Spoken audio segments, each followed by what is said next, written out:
Hey guys, it's our last video on what, and I want to talk today about food freedom.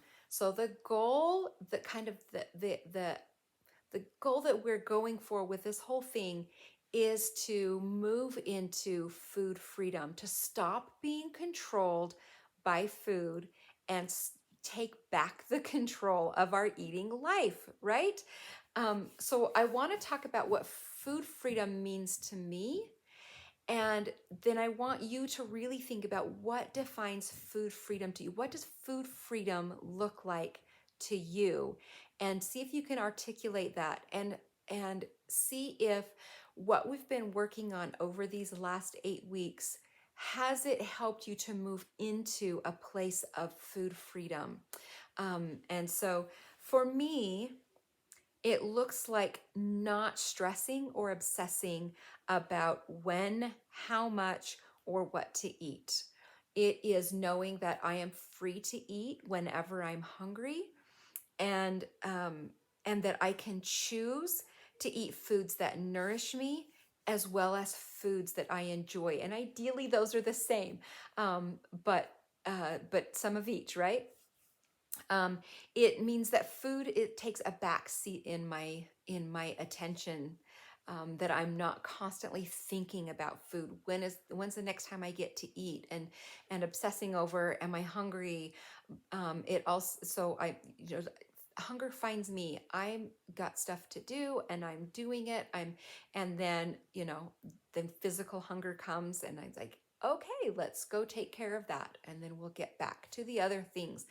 That is food freedom to me, because it's not like just always constantly right there in the front of my thoughts and attention and efforts. Um, and also, food freedom is being able to enjoy events, celebrations, um, occasions without food being a central focus. So many times, so much of our life revolves around food.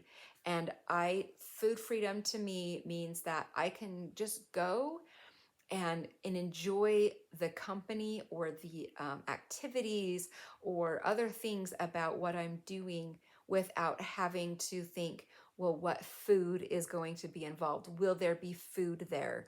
It's to me just putting food in its proper place where it's not front and center of everything in my day. To me, is food freedom. It also is being able to enjoy the foods that I enjoy, including the less nutritious foods, without feeling guilt or shame or, a sense of I've fallen off the wagon. Eating is just part of what you do as being these mortal beings. It's not something that food is not something that needs to be earned. It's not something that needs to be withheld for punishment. It just is what we eat in order to keep our bodies functional and nourished and healthy and happy. It's not something that is a weapon. It's not my enemy. And all of those things just kind of fit into that definition of food freedom for me. And so hopefully that is a good description for you, as you're defining food freedom for you. Maybe you can relate to some of those things. Maybe there are other things that you've either realized and come to terms with over the course of this program together, or that you are still working toward. And if there are things that you're still working toward in that realm, then let me know, and we can talk about ways that we can work on those things. Whether it's a deeper dive into some of the things we've already done, or whether it's a completely separate issue. Let me know. We can talk about ways to work through those. So I'm hoping that at least to some degree you have found more food freedom, more control over your food life where you can be more proactive in the food choices that you make, the when, the how much, and less reactive to the cravings, to the conventional wisdom, to the diet philosophies, to all those things that tend to just be in our face and are so relentless and confusing and contradictory and frankly false.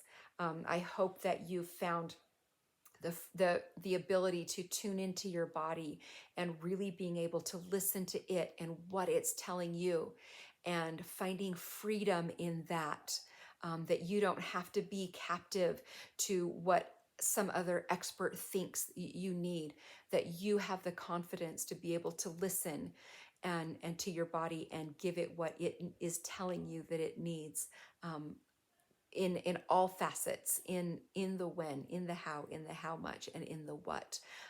That's been my goal from the beginning, to help us get to that point. I hope that you have at least progressed toward that point. If you've not reached it fully, I it I would be surprised if anybody has completely reached it fully. I've been at this a long time, and I don't feel like I'm 100% there yet either. It really is a long pursuit, but I hope that the seeds are planted. I hope that they have begun to sprout and maybe even borne some fruit.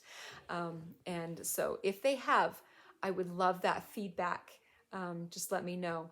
I'm looking forward to our next segment, getting into some more lifestyle choices, because again, this is also about a holistic approach to health and wellness. And it's not just about the food.